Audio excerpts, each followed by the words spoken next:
Go ahead. Yes, indeed. Hi, everyone. Okay, so after technical difficulties, my name is Nils. I'm finishing up my PhD at the Albert Einstein Institute here in Potsdam, in Germany, and start a postdoc next this fall at Caltech. And during my PhD, so I have developed the initial data solver for the new SpECTRE code. And I'm super happy to participate here in this initial data day that the organizers of the Einstein Toolkit School have put together here today, and that Wolfgang and Thiago have already kicked off with SGrid and elliptic. Yeah, I think that's an excellent idea, and so thanks for inviting me. So just to recap real quick for everyone who might be joining late here or haven't had much exposure to this topic yet. The initial data solver of our codes is, of course, responsible for generating a slice of space-time that represents the physical scenario that we want to go ahead and evolve. So for instance, here, right, you see an initial data slice that represents two black holes with some masses, some spins at some distance d, and with some angular orbital angular velocity omega. And I'm plotting here the labs alpha that Helvi has introduced this morning. And that's also this deformation of this right here. Okay. So just to recap, our initial data slice, our initial data solver generates this first slice of data in an evolution, right? And does so by solving these elliptic Einstein constraint equations that Helvi has introduced, and that the speakers before me have discussed as well.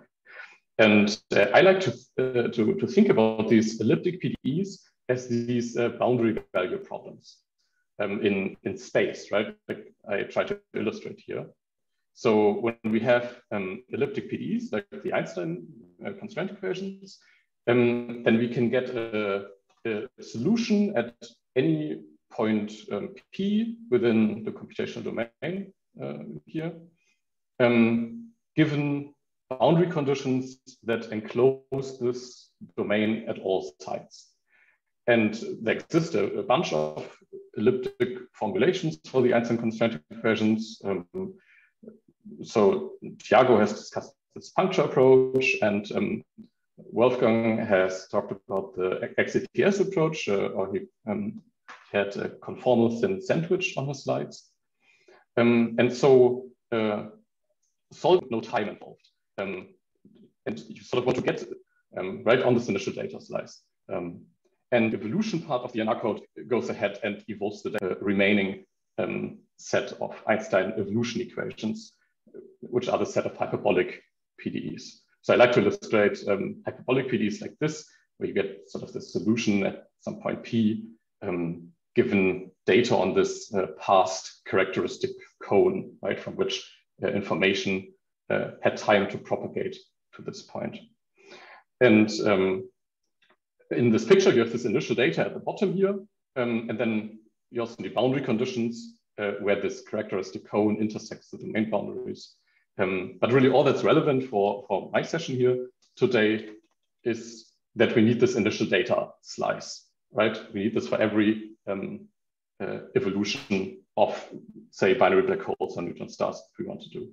And then all this evolution business here, that's the topic of other sessions, for instance, on formulations on the Einstein evolution equations, like these common ones, but also Helvi has mentioned. And so for the purpose of this session, we can really just look at the Maxwell equations quickly to get an idea for what we're solving. You've surely seen this before, right? You may have also realized that the Maxwell equations split in the set of constraints and evolution equations, where the constraints must hold at every instant in time. And then these evolution equations, move them forward. And here this is, of course, quite obvious since we have these two equations with time derivatives, and then these other two constraints with these purely spatial divergences. And this is even more clear in Coulomb gauge for the Maxwell equations. So here we get this elliptic constraint for the electric potential and this hyperbolic evolution equation for the vector potential. And then this elliptic equation here is really for the Maxwell system at least, it's really just this Poisson equation sourced by the electric charge density. And then the hyperbolic equation has this wave operator instead. And Helvey has shown that the Einstein equations split in a pretty similar way, just in a way more complicated nonlinear way. And so the task for our initial data solvers in NR codes is to solve elliptic PDEs like this Poisson equation here, all the equations, the puncture equations that, and all our different NR codes do this approach. They are obviously how we solve initial data in development by the SXS collaboration. Jeffrey will actually give you a much broader overview of our code on Friday. But for the purpose of my session today, I'll spoil some things for you already. So SpECTRE is the successor to SpEC, which produces very accurate waveforms using spectral methods, but it's limited in its parallelization to about 50 to 60 cores.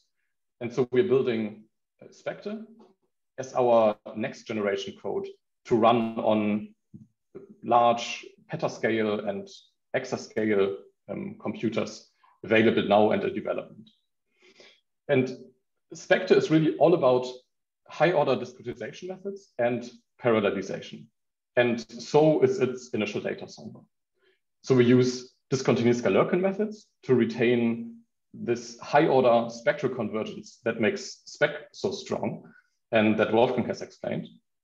And we couple this with the task-based parallelism paradigm based on the CHAM++ framework to scale these computations to large supercomputers.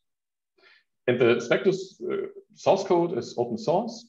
It's publicly available here on GitHub in this repository. We publish monthly releases. And so, yeah, feel free to take a look yourself if you're interested here.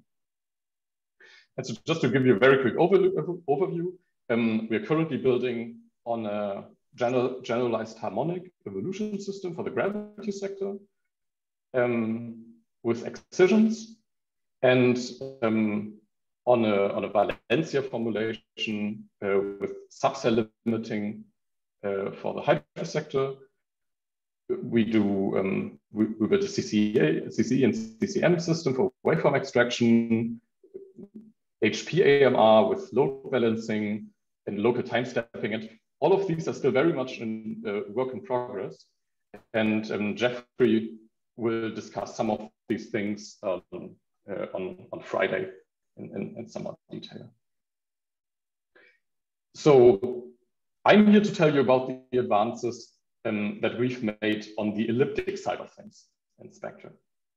Right? And of course, the main purpose of the elliptic solver is to produce initial data for evolutions of black holes and neutron stars and such. And so VVH initial data already about 10 times faster. We show you how we do this by building an elliptic solver based on high order DG discretization methods and on task-based parallelism. And since the elliptic solver is built on the same infrastructure as the evolution code, it's actually possible that it may run alongside evolutions as well. So potentially it can support the evolutions by solving gauge conditions or by solving constraints. We may try elliptic divergence cleaning for hydro simulations, or maybe support implicit, explicit IMAX time stepping. So these are all possibilities that we might explore. But what we're already doing is we use the elliptic solver for problems outside numerical relativity that can benefit from our technology. So for example, we've been using it to solve for thermal noise in LIGO's thin mirror coatings, which actually turned out to work really well. And if there's time, I'll show you some results in the end. But now I'll actually get into the details and I'll show you how we solve elliptic equations in SpECTRE.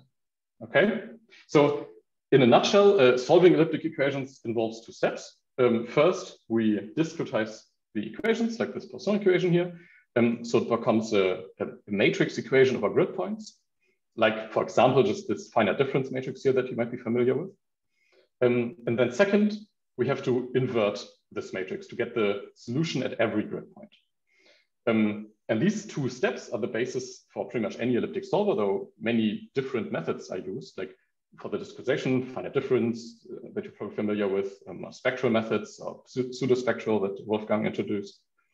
And for the inversion, direct inversion methods, or iterative, or even these hyperbolic relaxation methods that Jakob presented.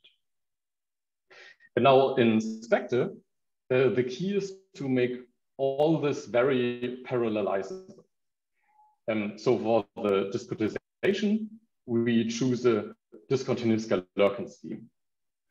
And just to only sketch this here real briefly, all the details you can find in this paper here that I'm linking here. Essentially, we split the computational domain into a set of non-overlapping blocks, these four wedges here. And they make up this two-dimensional shell in this example. And then each block maps to a logical cube. So we're using cubed sphere domains in SpECTRE at the moment.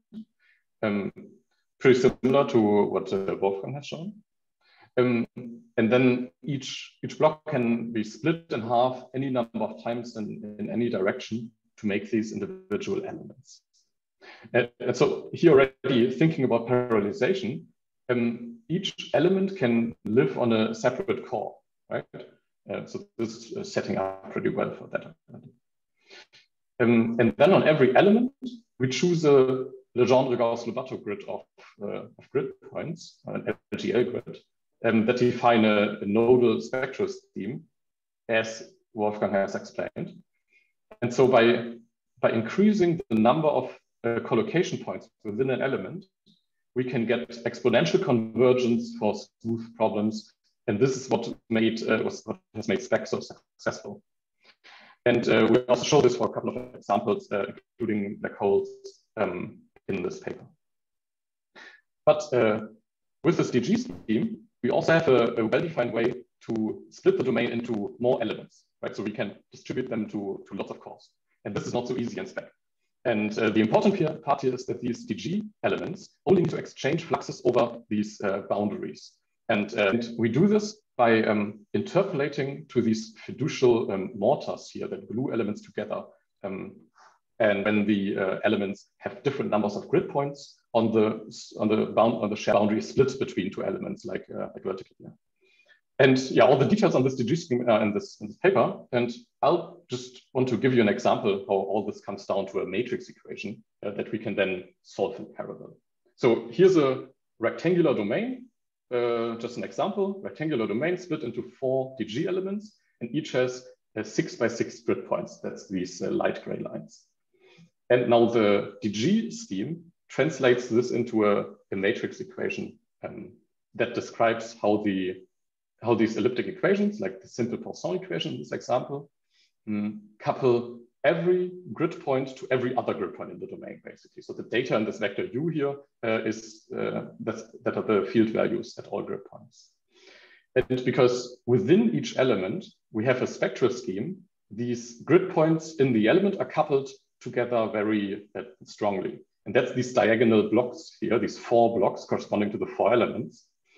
And within each element, you basically have this 2D spectral differentiation matrix that Wolfgang introduced.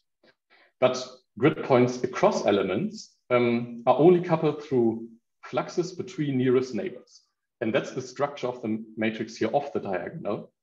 And so, for instance, you can see that elements 2 and 3 are not coupled at all, right? That's here and here. and neither are elements 1 and 4, right? This is empty as well, because they don't share boundaries. And now this structure is actually really good for parallelization, because this means only neighboring elements have to exchange fluxes, like here, to compute this matrix vector product AU. Or expressed differently, to compute this matrix vector product on a particular element, like one of them, omega 1 here,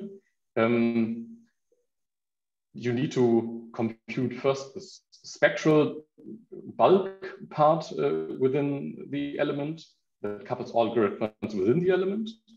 Then you can send these fluxes to your neighbors. And then the element has to wait for its neighbors to do the same and send fluxes. And then it can proceed with the computation of the matrix, of the full matrix vector product. And so this is sort of the task-based picture of what's going on to compute this matrix vector product AU. And you can see that each element only needs to wait for its immediate neighbors, and then it's free to proceed doing computations and other things. So I call this a soft synchronization point in the algorithm, because here, you know, all elements must send individual element can already proceed once only the nearest neighbors have sent. This feature allows the code to be useful when elements have, some elements have more grid points than others, and so there's some load imbalance in the problem.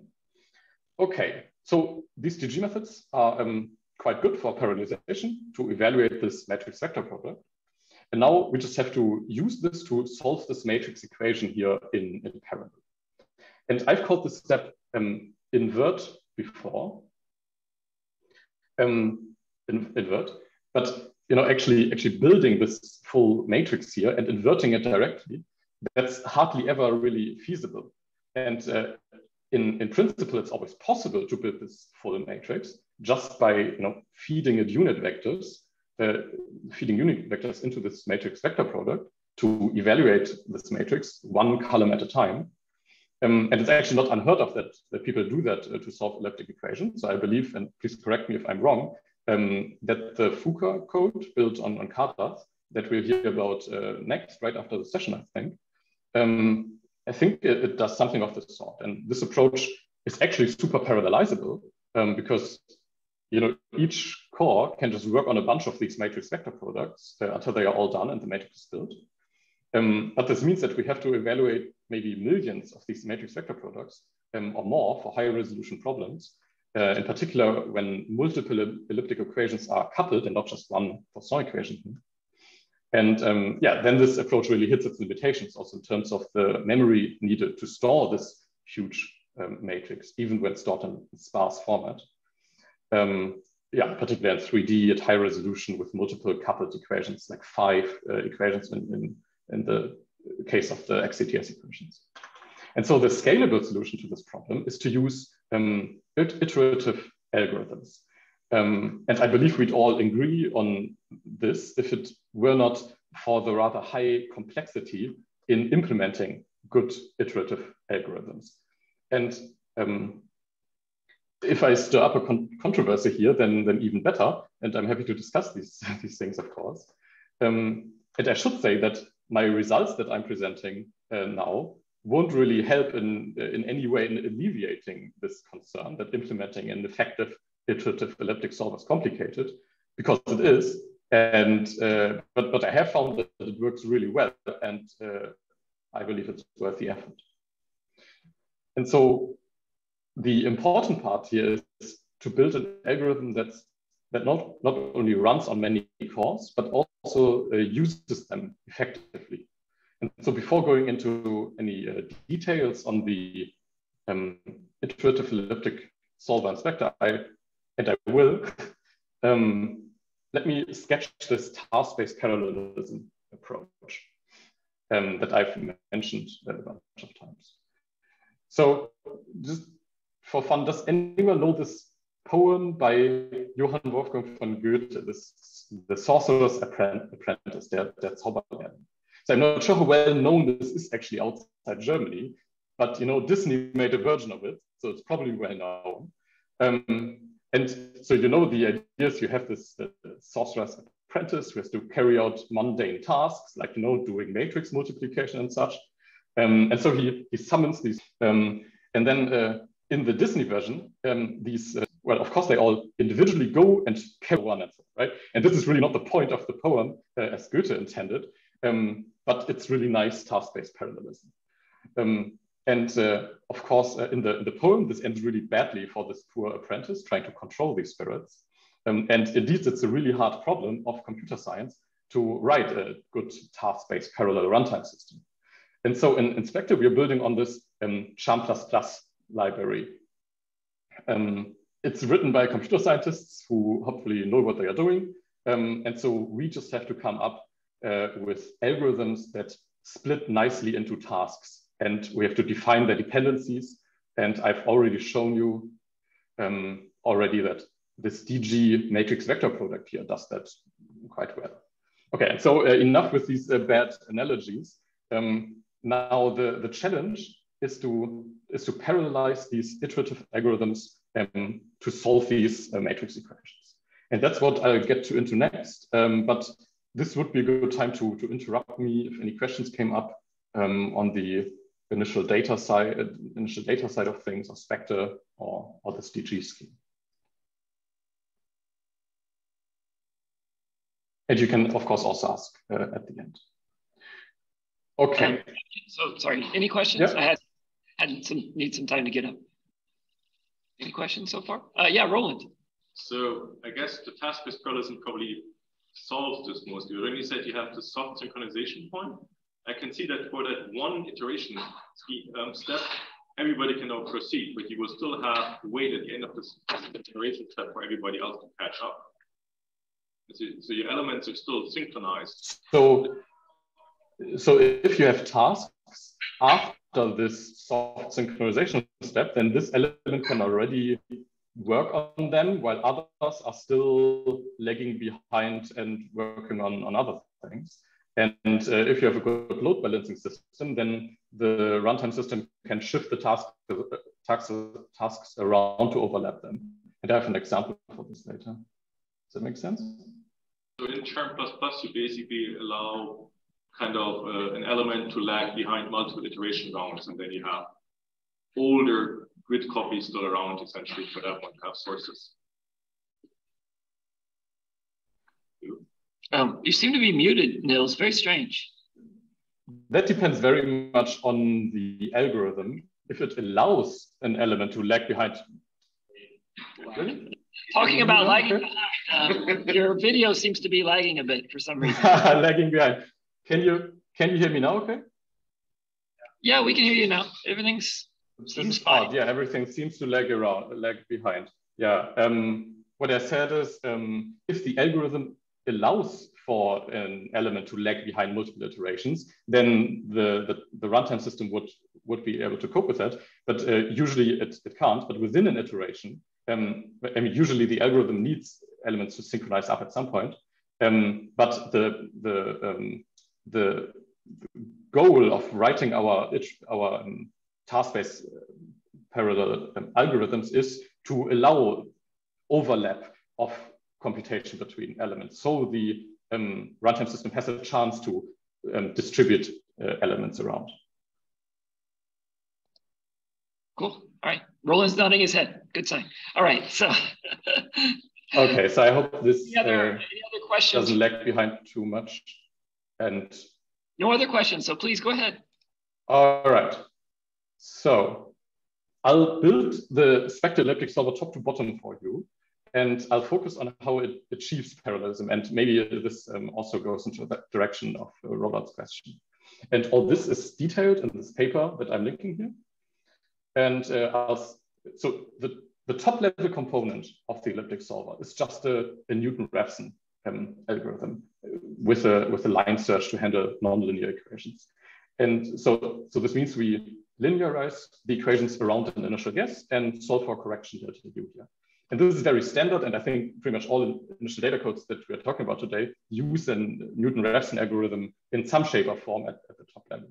And this is also not particularly important for the parallelization, because typical problems only need like 5 Newton-Raphson steps. So I'll just really skip this part. The important part here is that we have to solve this linearized problem now about 5 times in the solve. And instead of building this matrix here explicitly in every Newton-Raphson step, we use an iterative Krylov subspace linear solver. So this is also a very standard iterative algorithm, such as a GMRS or conjugate gradients here. It works by building up the basis of this Krylov subspace here. This is really the first method that anyone would try when solving a matrix equation iteratively. And for instance, you can find it in SciPy here or on any C++ iterative linear algebra package. But it has 2 major issues, and you would quickly run into these for any realistic elliptic problem. And you've probably encountered this if you ever tried this for NR initial data. So the first is that these algorithms, they that span the entire domain. So here's just a one-dimensional problem. It has only 2 DG elements. That's, okay, we set this. So the black line is the analytic solution that I'm solving for. And this orange line is the numeric solution starting at an initial guess of 0 and stepping through this iterative GMRS algorithm to approach this solution. And I also added these nodal DG or spectral basis polynomials in light gray here that build up the numeric solution in each DG element for visualization. Just note here that there's a separate set of these basis polynomials in each of the 2 elements. So the solution can actually be discontinuous that you sometimes see here in some of these steps at the element boundary. But what I really want to highlight here is that this that when stepping through the algorithm, how the solution changes, you see that it takes the algorithm all these 12 steps, these 12 steps to reach the solution. And this is also the total number of grid points in this problem. And you see that the small scale structure of the solution is already solved after just a few steps. But then it takes these full 12 steps to get this last large scale node. And this is very common behavior for these Krylov type methods. And it gets even worse when we increase the resolution. So now you have 160 grid points in total. And it takes these full 160 iterations to resolve this large scale node. And now for 160 grid points, this is mostly okay, but it clearly doesn't work anymore if you have millions of grid points in 3 dimensions, right? And so this is the first issue, these large scale nodes. And then the second issue is that these methods really structure of a GMRS algorithm this flows from top to bottom on all elements of the DG matrix vector product. This is not great because it's a soft synchronization point, as I said before. But then it gets really bad because it computes this inner product first over the element and then reduces it over the entire domain and then broadcasts it back to all elements. And then it can proceed with the next iteration. And so here, all elements have to synchronize. And a bunch of cores will likely be idle at this point before they can get computing again. And this global coupling comes down to this feature of elliptic equations that define constraints over the entire domain at once. And the solution to both of these issues, both these large scale modes and the poor parallelization, is of course preconditioning. So for those of you who haven't really encountered this term yet, 10 minutes. It essentially means that in every iteration of the Krylov algorithm, we pre-solve this linear problem approximately using some other linear solver. And then the Krylov algorithm converges faster. And the difficulty here is, of course, coming up with some preconditioner that strikes a good balance between accuracy and speed. And that's sort of the dark art of preconditioning. and what makes this iterative solving business so hard. And so turning this perspective around, the preconditioners actually so important that it's really the centerpiece of this algorithm. And the Krylov solver can be viewed more of an accelerator. And the good news here is that we can now parallelize the heck out of this preconditioner. And we can also solve this issue with a large scale mode in the preconditioner. So the solution to the large scale mode is actually quite standard and solved by a multigrid preconditioner. So this runs in every iteration of the Krylov solver, just like the Krylov solver runs in every iteration of the Newton-Raphson algorithm, right? It's this nested loops, basically. And so multigrid means that we successively coarsen the computational domain, restrict the problem down to the elements of the coarser grids. Here, the large scale modes become small scale. We solve the problem here approximately, and then prolongate the solution back from the coarser grids back to the finer grids to correct the solution. And all this is rather standard by itself, and it works very well, so I'll skip the details. But the meat of this problem is, and also where the parallelism comes in, is this algorithm that runs on every multigrid to solve this linear problem approximately. And this is also called the smoother, and you may have heard of some common ones, like Wolfgang mentioned the Jacobi relaxations. And there's also Gauss-Seidel or successive over-relaxation, right? You might have heard of these. And these usually require the full matrix, and also they don't parallelize. And so in SpECTRE, we have built an extremely parallel additive Schwarz smoother. And this is built around the DG decomposition in our code. So essentially, we split our domain into these overlapping subdomains. Then we solve them all in parallel and then combine the solutions back as a weighted sum. So this dashed line here, this is an example of such a subdomain in 2 dimensions. It's centered on an element and it extends a few grid points into all nearest neighbors. And it doesn't extend across corners, because remember that these DG fluxes, they are only communicated across faces using these light gray mortars that I also indicate here, but not across corners. And so on each of these element-centered subdomains, we restrict the linear problem by basically cutting off all grid points that are outside the subdomain. And then first, here's the diagram again. We have to compute a normal, unrestricted whole matrix vector product of the entire domain. Then we exchange this data on overlap regions between subdomains. Then we can solve all these subdomains independently with no further communication needed. And then finally, we exchange the solution on the overlap regions again and combine them as a weighted system. And the important part is here that this, the subdomain problems, they are all independent. Okay, and so this subdomain solve step, that's the majority of the work. So that's the idea. And here's just an example. Here's a profile of a small run on only 12 cores. Each of these rows running on it. And this profile was made with HPC Toolkit, by the way. That's a link here. That's the Schwarz subdomain solvers running on the elements. And you see that they dominate the whole runtime and they can be distributed nicely over the cores. So these computations can overlap, and then there's minimal idle time between the cores. Okay, so we've parallelized the linear problem into these individual subdomain problems. And now it's up to this subdomain solver to solve these subdomain problems. And that's really just another linear solver. But now it runs in serial and only on a single core for each element center subdomain. And it's still a bit too large, at least for coupled systems, to construct this matrix explicitly and invert it directly. And so the subdomain solver is another Krylov subspace algorithm, like GMRES, this time implemented as a serial algorithm. And we also precondition it, of course. So the idea for the subdomain preconditioner is to approximate every one of these coupled elliptic equations by just a Laplacian. And so we are solving, so for example, we are solving the XCTS equations, which have 5 coupled variables. Then we would approximate these by 5 minutes. And then this subdomain Laplacian, that's finally small enough so we can build it explicitly, we can invert it with an incomplete LU decomposition.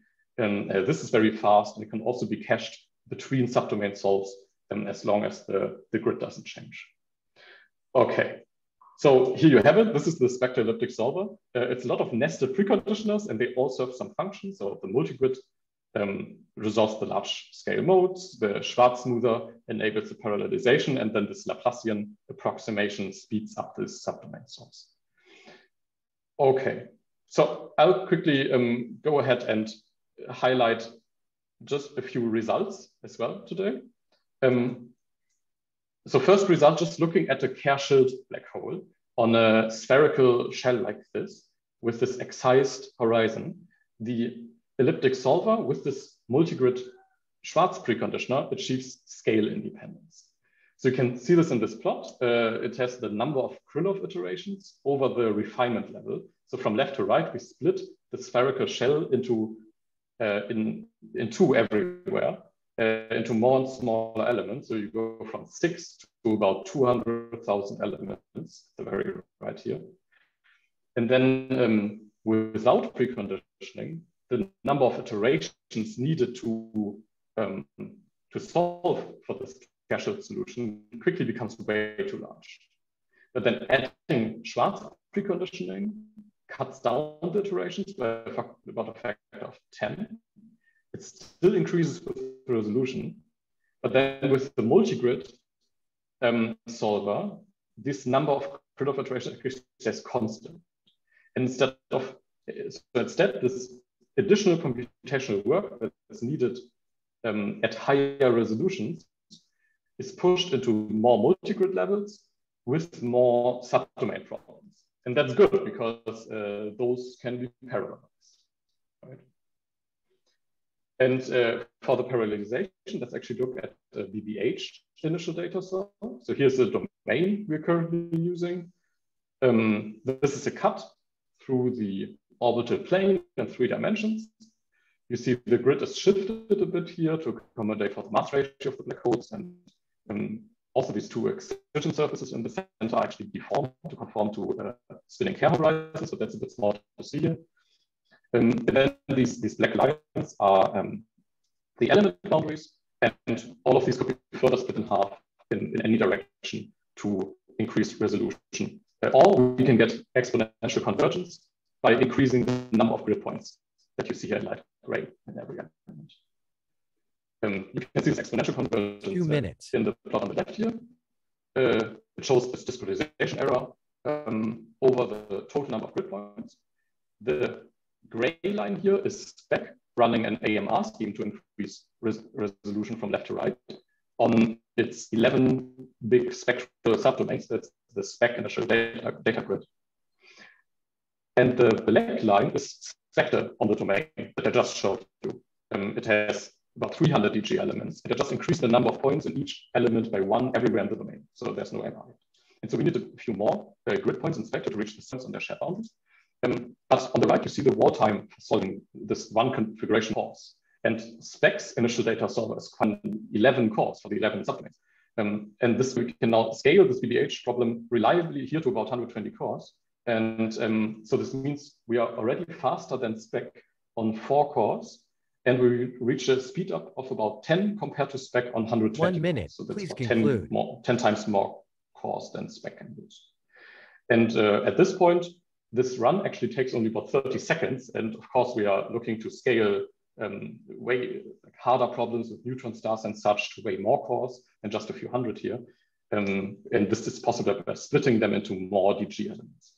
And I've also run Kerr-Schild tests on a couple of thousand cores. That's the size of our cluster here at AI. And I'll scale it up further if needed. 30 seconds. All right, so that's the SpECTRE elliptic solver for you. And I think I'll leave it at this, and I'll skip our adventure into thermal noise and LIGO mirrors here. And I'll summarize. So I've shown you that our DG scheme actually achieves exponential convergence for smooth problems, like for BBH initial data, and that it's particularly well suited for parallelization. I've also shown you that this multigrid-Schwarz preconditioned Newton-Krylov algorithm, right, which is the elliptic solver in SpECTRE, achieves scale independence, and that it solves BBH initial data already about 10 times faster than SpEC by parallelizing to about 10 times more cores. And then the feature set of the BBH initial data in SpECTRE is already comparable to SpEC. We can do superposed Kerr-Schild initial data. horizon conforming excision surfaces, negative expansion boundary conditions to avoid extrapolating into the horizons. And next, we're planning to apply this elliptic solver, of course, to BNS and BHNS initial data. We want to expand these thermal noise simulations, and perhaps we can even run these elliptic solver alongside evolutions to support them. Okay, so thanks. That's all from me. Thank you very much. Here's a reminder again that Jeffrey will talk about SpEC and SpECTRE on Friday. And that's it. Thank you. All right. Thanks so much, Nils. So we're really out of time. Let's see here. So Li Wei had a question in chat.